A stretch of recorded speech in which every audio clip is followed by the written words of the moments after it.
Hey everybody, it's the Gorillas fan here. Today I'm going to be reviewing Owl's Well That Ends Well.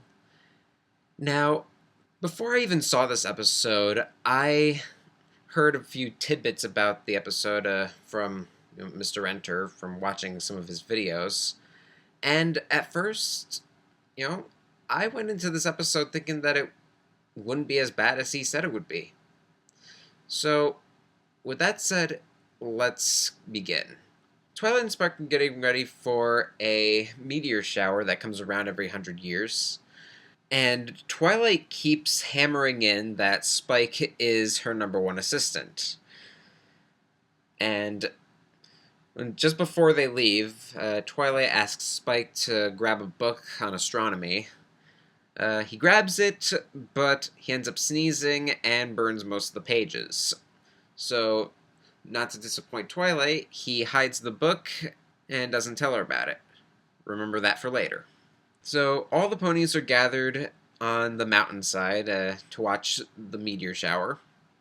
And we just keep getting hammered in the fact that Spike is the number one assistant. Yeah, we fucking get it! Even Rarity gives him a diamond-studded bow. And that's a little much, is it? Anyways, Spike falls asleep. Pinkie Pie makes a bad spiked punch joke. Twilight takes him home, puts him to bed, and begins writing her report on comics for Princess Celestia. But while she's doing that, she hears a noise outside, opens the door to the balcony, and doesn't see anything. So she goes back inside, forgetting to close the door, and then she hears another noise, opens the window, and a gust of wind flies into the room and blows away her paper. She gets nervous, but then a mysterious owl comes in out of nowhere and brings her paper back. So she decides that she's going to keep the owl around. So the next morning, Spike is nervous that he overslept and forgot to do all his chores. And Twilight tells him not to worry because her new friend Owlowiscious took care of the chores for him. And we can clearly see that Spike is getting jealous. And if you know the basics of comedy, you know that playing jealousy for laughs isn't funny. In fact, it comes off as more mean-spirited, in this case for both Spike and for Twilight. Spike being that he's the character that we're supposed to like, and he's getting the feeling that he's being replaced, and Twilight is completely oblivious to this idea. So yeah, after that, Spike overhears her friends talking about Owlowiscious, and it's pretty much the same fucking thing that we heard from the night before with the meteor shower, and Rarity gives him a bow, just like with Spike, and this adds to Spike's jealousy for the bird.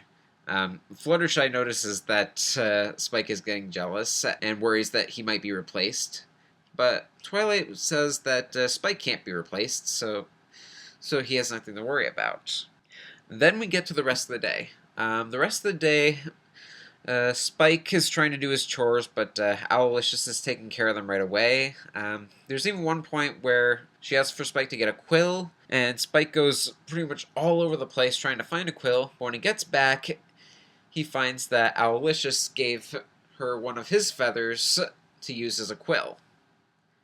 Which, I don't think that's how that works. Anyways, after a while, Spike falls asleep, and when he wakes up, Twilight tells him that Owlowiscious found the book that he was supposed to give her from the night before, and she is very disappointed in him. Yeah, I had a feeling that that scene would come back to bite Spike in the ass. Oh, and before I go any further, there's a running gag with the episode where every time the owl says who, whoo, whoo, Spike keeps confusing it for the actual word who, which, this is a gag that we have seen numerous times before, so it's not funny.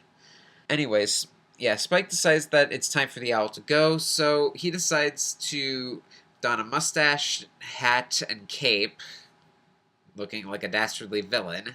And this is his breaking point, too. And he decides that he's going to frame Owlowiscious for hunting a mouse in the library. But Twilight catches on and says that she is disappointed and that this is not the Spike that she knows and loves anymore. Oh, one other thing. When Spike was putting together his little trap for Owlowiscious, he got some ketchup all over his feet, so remember that for later. Um, Spike goes running off into the woods, and it begins to rain. He finds a cave and decides to hide in it. And he sees that the cave is filled with jewels. Last time I saw a jewel-filled cave, a big dragon was in it. So, pretty much we're going to get the same thing here. He eats some of the jewels, and surprise, surprise, there's a dragon. But then, the dragon tries to attack him, and then Owlowiscious comes out of nowhere and attacks the dragon. Twilight comes at the entrance of the cave and tells Spike to hop on, and they ride out of the forest, with Owlowiscious leading the way because he can see in the dark. So yeah, after this pretty cool chase scene, we get the hammer and the nail for this bad episode. Twilight reassures Spike that he's still the #1 assistant, even though she was disappointed before. And she had decided before that the only reason why she wanted Owlowiscious to stay was because she wanted to get some chores done at night. If that was the case, then why was Owlowiscious doing all those chores in the daytime? Because the owl is fucking nocturnal. And to add insult to injury, the owl was able to track down Spike thanks to his ketchup tracks. So, yeah, Spike actually does learn his lesson. And he learns that lies get you nowhere in friendship, and Twilight learns that she should have been more sensitive with Spike's feelings. And that was All's Well That Ends Well. Was it just as bad as Showstoppers? No, Showstoppers was worse, but this episode definitely could have been a lot better, like, say, not playing jealousy for laughs. If you try to do that, then the episode is obviously going to suck. So yeah, that's pretty much all I have to say about this episode. Join me next time for a very special edition of my reviews, and until then, this is the Gorillas Fan, signing out.